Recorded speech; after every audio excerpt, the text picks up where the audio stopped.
Hello guys, अगर आप Singapore की ट्रिप प्लान कर रहे हो तो ये वीडियो आपके लिए है। सिंगापुर जाने के लिए हमें क्या क्या चीज़ें चाहिए होती है मैं बता देता हूँ जल्दी से। हमें एक पासपोर्ट चाहिए। सेकंड, हमें एक वीज़ा चाहिए। थर्ड, हमें एक फ़्लाइट टिकट लेना होगा। वो एक महीना पहले अगर बुक करा दोगे तो थोड़ा चीप मिल जाता है। मुझे 22 साढ़े 22 हज़ार का पड़ा था। इन तीनों के अलावा एक बहुत इंपॉर्टेंट है, जो बंदे इसको मिस कर देते हैं, वो है S G arrival card. S G arrival card जो होते हैं, आपको 24 आवर्स पहले गूगल में जाके S G arrival card Singapore लिखोगे तो उसमें आ जाएगा। उसमें एक फॉर्मेट होगा, उसमें आपको अपनी पूरी डिटेल देनी होगी। वो डिटेल देने के बाद आप फ़्लाइट पकड़ोगे, सिंगापुर एयरपोर्ट पहुँचो। सिंगापुर एयरपोर्ट भी बहुत खूबसूरत है, मुझे लगता है वर्ल्ड का सबसे खूबसूरत एयरपोर्ट है। वहाँ पे एक फॉरेस्ट बसाया हुआ है एयरपोर्ट के पास ही, और वो भी ग्लास के डोम के अंदर। जैसे अभी मैं ये मरीना बे आया हूँ, इस मरीना बे का मैं जा रहा हूँ। इस मरीना बे में भी ये जो ग्लास का पूरा डोम है, इस डोम के अंदर पूरा एक पहाड़ है। उस पहाड़ पे बहुत बड़े बड़े प्लांट है, सब कुछ है, पेड़ है।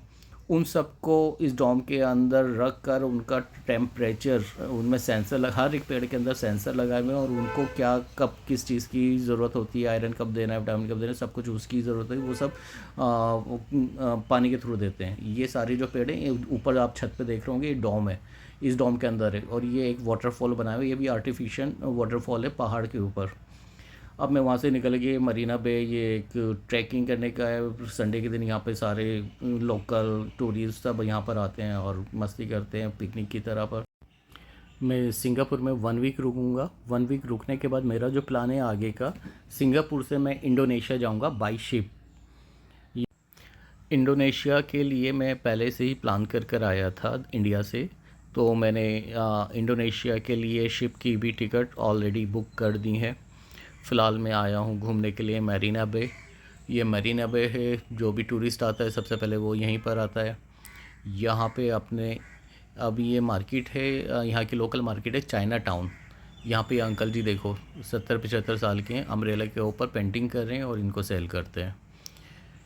यहाँ मार्केट एक्सप्लोर करने के बाद मैं पहुँचा मरीना बे की शाम को। यहाँ पे इसको तो आप पहचानते ही हैं, ये तो सिंगापुर का साइन भी है।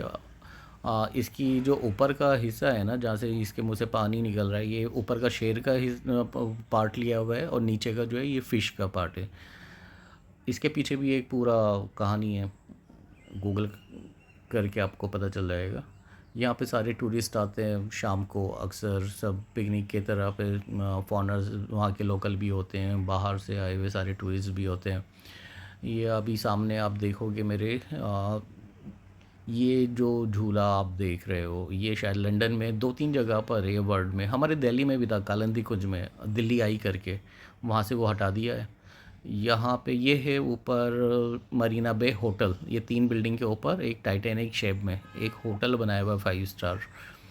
वहाँ के बाद मैं आ गया हूँ यहाँ एक मरीना बे के पास ही शाम को ये प्रोग्राम होता है, फ्लावर डोम करके एक जगह है। फ्लावर डोम के अंदर यहाँ म्यूज़िकल है, यहाँ पे म्यूज़िक बजता है, बहुत प्यारा सा है, बहुत अच्छा एक्सपीरियंस है, यहाँ पर आके मज़ा आता है।